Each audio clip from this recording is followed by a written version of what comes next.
Halo teman-teman, salam sehat selalu untuk kita semua, salam sejahtera.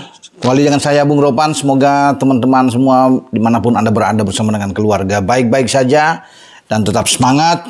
Kita akan menyambut laga krusial antara tim nasional U23 kita menghadapi Guinea U23 dalam laga playoff di Clairefontaine di Paris pada tanggal 9 atau besok Kamis. Ya, kita akan menyaksikan lewat tayangan langsung. Ya, RCTI akan memberikan tayangan istimewa buat teman-teman semua untuk masyarakat Indonesia penggemar sepak bola. Itu mungkin di antara jam 20.00 dan diharapkan kita bisa merebut satu slot terakhir ya untuk jatah menuju Olimpiade musim panas di Paris ya Juli dan Agustus yang akan datang. Ketua Umum PSSI Pak Erick Thohir sudah berangkat pada tadi subuh ya dan sudah mengunggah di grup kita bahwa bismillah ya. Kita berharap yang terbaik dan bisa tiba dengan selamat di Paris. Sekarang dalam perjalanan ya menuju Paris dan ini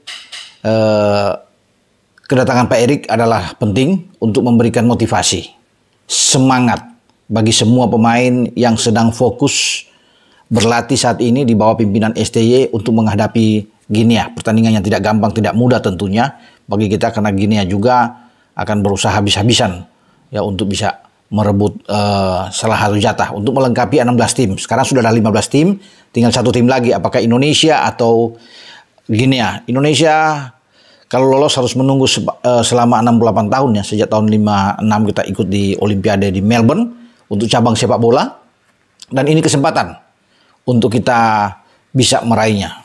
Pak Erick Thohir sudah mengatakan bahwa tidak ada yang tidak mungkin, tetap bermimpi, ya itu penting, fokus untuk menghadapi pertandingan, punya nyali, tidak gentar menghadapi siapapun termasuk Guinea. Kita sudah membuktikan ketika kita mampu mengalahkan Australia yang lebih diunggulkan dari kita bisa mengalahkan Jordania, bahkan Korea Selatan kita kalahkan di perempat final, sebelum kita kalah dari Uzbekistan di semifinal dan dalam perebutan tempat ketiga kita kalah juga dalam pertarungan seru lewat perpanjangan waktu melawan Irak.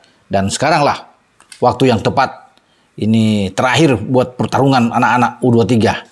Apakah bisa merebut satu slot terakhir itu untuk bisa hadir di Olimpiade? Ini menjadi keinginan bagi Pak Erick. Makanya Pak Erick itu langsung terbang. Dia merasakan perlu untuk mendampingi tim ini karena dengan kedatangannya akan memompa semangat bagi tim Garuda Muda kita yang akan bertarung melawan Guinea. Nah, saya juga sudah menghubungi Pak Manajer, Pak Sumarji sudah mengatakan bahwa anak-anak dalam keadaan baik, ya, tidak ada masalah, tidak ada yang cedera, semua enjoy untuk menatap pertandingan melawan Guinea dan juga ini dirasakan sangat perlu untuk membuat anak-anak itu rileks, ya, menghadapi laga penting melawan Guinea ini. Oke, STY juga sudah memimpin latihan dan berharap bahwa pasukannya akan bermain habis-habisan melawan Guinea dan dia tidak akan mengubah ya permainan Indonesia atau skema permainan Indonesia dari 3-4-3 ke pola yang lain. Bisa saja STY memainkan itu dengan misalnya 4-3-3, 4-2, 3-1, 4-4-2 ya bisa dilakukan atau bahkan bermain dengan 5 di belakang, 5-4-1 meninggalkan satu striker atau Rafael Strike yang ada di depan. Tapi tetap dengan 3-4-3.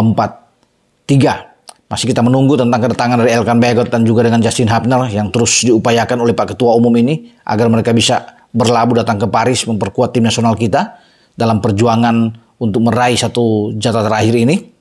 Semoga ada kabar baik pada hari ini menjelang kita akan bertarung laga esok menghadapi Guinea karena memang kita sangat perlu untuk mendapatkan mereka terutama di garis belakang, di jantung pertahanan kita yang dirasakan ini agak lemah ketika mereka tidak ada. Ya kalau bisa Justin bisa berlabuh, Elkan bisa datang, ini oke. Karena kita tahu bersama Justin kan sejauh ini dalam regulasi itu dapat 2 kartu kuning melawan Uzbek dan melawan Irak, tapi mungkin diputihkan dan dia bisa bermain. Makanya surat sudah dilayangkan. Pak Erick sudah melakukan lobby-lobby dengan pihak Cerezo Osaka, klubnya yang bagaimana mereka meminjam Justin Hubner saat ini. Semoga hari ini ada kepastian dan mereka bisa berangkat karena kita tidak akan memainkan Rizky Ridho yang mendapat straight red card dan melawan Uzbek, dan ini berpengaruh karena dia sebagai kapten kesebelasan. Tapi kita sudah mendapatkan dan Alfreana Dewangga sudah tiba di Paris dan akan bergabung dengan teman-teman. Tinggal STY akan melihatnya apakah langsung memainkan Alfreana Dewangga ketika Elkan dan Justin tidak bisa datang, dan itu ada berarti ada 3 pemain di belakang. Selain Dewangga ada Komang Teguh dan Muhammad Ferrari. Tapi jika Elkan bisa berlabuh dengan Justin, maka kita akan sangat kuat di belakang dengan Justin, Elkan, dan juga dengan Ferrari yang kemungkinan besar akan ditempatkan dalam laga pertama di starting 11-nya STY melawan Guinea. Makanya itu STY tidak akan main-main, tentunya dia akan mempertahankan the winning team dia, dan itu sudah bisa ditebak siapa yang akan dimainkan. Ya, kelihatan sekali bahwa selain di belakang tadi, ya kita sudah mengutak-atik, tapi di kanan mungkin saja akan main pertama adalah Rio. Walaupun juga ini masih diragukan karena sering bergantian dengan Fajar Fatur Rahman yang sana. Sebenarnya Bagas kita akan tunggu. Apakah punya kesempatan kali ini melawan Guinea Bagas dimainkan? Ya, untuk pertama kali karena dia belum pernah bermain. Kalau di kiri sudah pasti ada Pratama Arhan yang akan dimainkan oleh STY. Ya, sementara di tengah ada Ivar Jenner dan Nathan Cho yang akan bahu-membahu untuk menggerakkan lini tengah ini, ya, untuk mensuplai bola ke depan. Di mana ada 3 pemain kita yang ada di depan dengan Marcelino di kiri, ada Witan Sulaiman di kanan dan Rafael Struijk. Artinya ini suatu komposisi terbaik yang saya lihat sejauh ini ketika tampil di Qatar, ya, U23 kemarin sampai ketika melawan Irak. Dan sayang memang agak jompang juga kalau bisa melihat dengan starting 11-nya begitu kuat, kalau ada pemain-pemain cadangan yang masuk ya sebagai super sub ini memang agak jauh levelnya. Itu yang juga saya pikir menjadi perhatian dari STY. Karena bahaya kalau pemain-pemain utama kita cedera, yang masuk itu tidak punya kemampuan untuk bisa levelnya sama.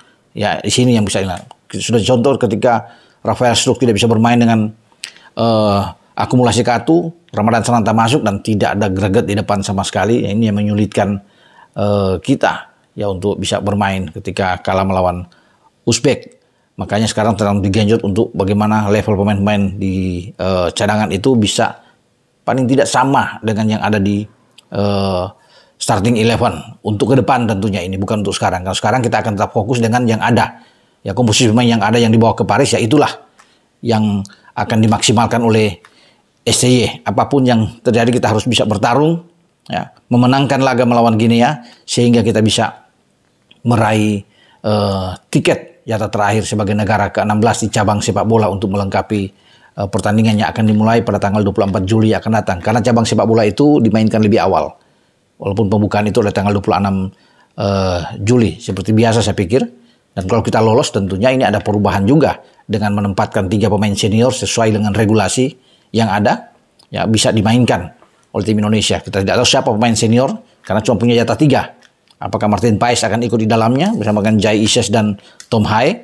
Atau bermain dengan Ragnar Oratmangun, Tom Hae dan dengan Jai Ises. Masih banyak kemungkinan yang akan diolah. Tapi yang paling penting bagi kita, fokus dulu menghadapi Guinea. Ya. Setelah itu baru kita berbicara dengan kemungkinan-kemungkinan lain. Apa yang akan dilakukan oleh STY akan dibawa di Olimpiade pada bulan Juli Agustus yang akan datang.